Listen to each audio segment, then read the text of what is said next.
Now to Hestia, my only beef with Hestia right now is she definitely held him back in this episode. She held him back. She did. She should have leveled him up. She 100% should have leveled him up. With no ifs, ands, or buts about it. I understand that they're trying to shadow that, like, him leveling up puts him at risk of having to deal with certain people from guilds, and certain groups would probably be coming after him to either kill him or recruit him, because once you hit that level 5, you're like in the true upper echelon of being that guy, that nigga around in the streets. So I really feel like because of that reason, she doesn't want him to have to deal with it. I feel like there's already people chomping at the bit to get to him, as we clearly see there is. So for those reasons, I understand why she doesn't want to do it, but for all the reasons she doesn't want to do it is the same reasons why she should do it. He needs that power boost to fight these niggas off, whether she likes it or not.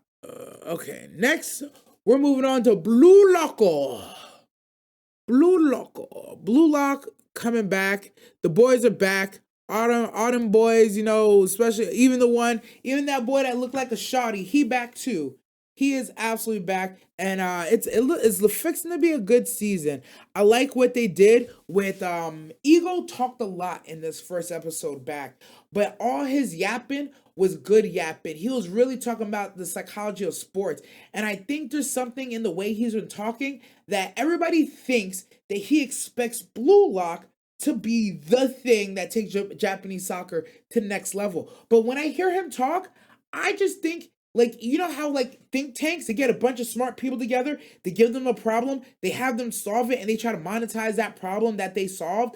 I very much feel like Ego's doing the same thing. Whether the spark that changes Japanese soccer forever comes from Ego himself, or it comes from Blue Lock itself, or if it comes from Blue Lock being formed and pushing those already representing Japan to a higher level, I feel like he doesn't care. I think Blue Lock is just kind of like a catalyst, a starter, like a fire starter to a brush fire he's trying to set.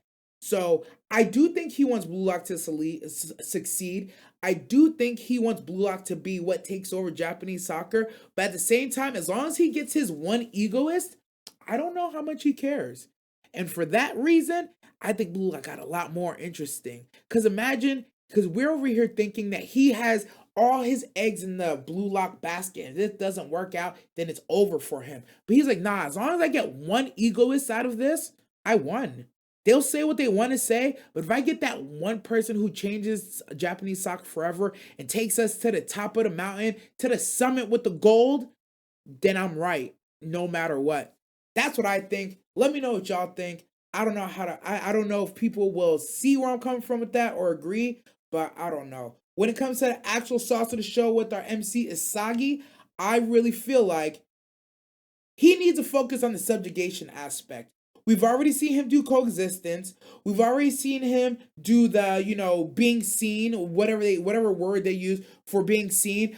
I know we've seen him do the subjugation where he steals somebody else's jutsu and he puts it as a puzzle piece in himself and he kind of subjugates them. He did it with Baru. That's specifically who I'm talking about. One of the ones is Baru. But I think he's so focused on coexisting and showing out, I think he's forgetting about the subjugation. And I'm excited. Whoa, after 400 years of being a black man in America, you would think subjugation would make me feel differently. But he needs to subjugate those other boys. I said what I said. I said what I said. Eyes was first, and it wasn't her, but it would have been that grizzly for that Minotaur, dead. Nah, definitely he got saved. Big on him getting saved. I ain't gonna hold you.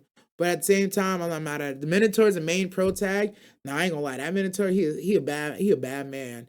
That Minotaur a bad man, boy. I'm not even gonna lie to you. He's a bad man. He's not afraid of. Since day one, he leveled up belt. True. Oh, perfect. You're talking about Blue Box. And look, we got the two shot. Well, the shotty just left. Trash Dad is back, though. So we got the shotty Senpai with her man. Why don't I remember his name right now? What my dog name?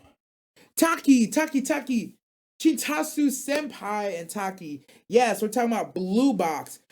So far, I'm only going to talk about episode 1 of Blue Box. I'm not going to touch on anything episode 2, although I did already see it. To be nice to anybody who hasn't seen or heard it, I'm gonna keep my mouth shut.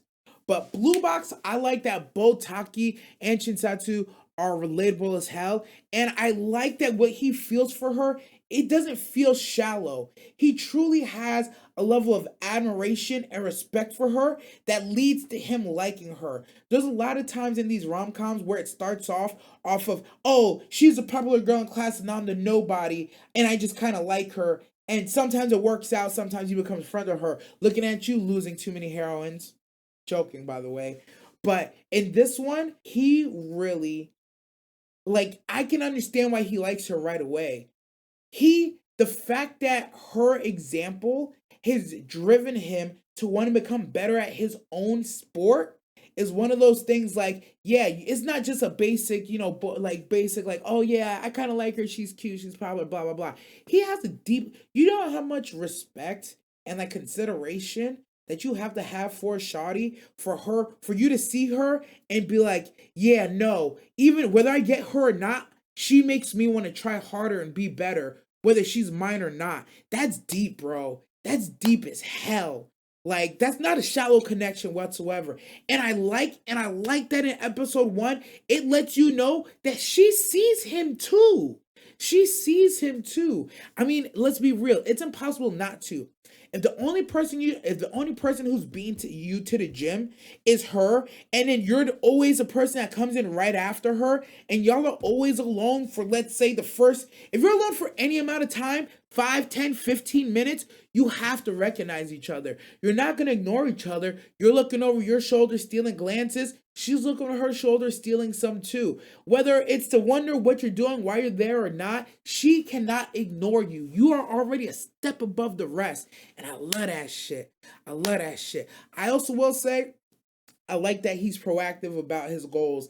He's like, look, I'm just trying to get in the door. Okay, I need to get in a sentence with her. How do I talk to her? Oh yeah. Okay, this is how I'm gonna talk to her. First chance he gets to talk to her, he does a little too much. Who as a man, who has anybody who wanted to pursue somebody not accidentally had some verbal diarrhea when the person you like is right there in front of you? It's just inevitable. It happens. It is what it is. His was at least like endearing. He was being nice. He was being sweet. He was trying his best to really connect with her, and he was caring in the same moment. So I definitely like it. I like how blindsided he got with now they're too close and what they're gonna do about being too close. Cause as my homies Nexus said, too close, you're making it hard for me. Yeah, y'all know nothing about that. Y'all a little too young for that, so I'm gonna leave that one alone. I'm sorry for singing in y'all ears. That's just a little bit of my musical Tourette's. I just be doing that shit. And he has friends in his circle that give him real advice. Oh, see, that's one of the things that we're gonna circle back to next week. Because like I said, I don't want to talk about anything nobody has gotten to scene yet. I don't wanna do that to nobody because I know what it's like. But the friend he has is a real fucking W though. You said Blue Box is gonna be good. All the things that are slowly cooking. Oh yeah, for sure. For sure, for sure. And shout out to that shawty Hina. Shout out to that shawty Hina. I don't know what her thing is, but I like her. I like her. I like her a lot. She seems mad cool. I feel like she's a type to push him in ways he's gonna need to be pushed. But I don't know if that's gonna be romantically. I don't know if that's gonna be as friend wise. I don't know if that's gonna be as sports wise. I'm interested to see where that goes though and what role she plays. The next tip we're touching, boop, Uzumaki. Oh yeah, one of the weirdest, grossest, most bestest shows out right now. I'm telling you right now. Look, my favorite thing about Uzumaki, we're on episode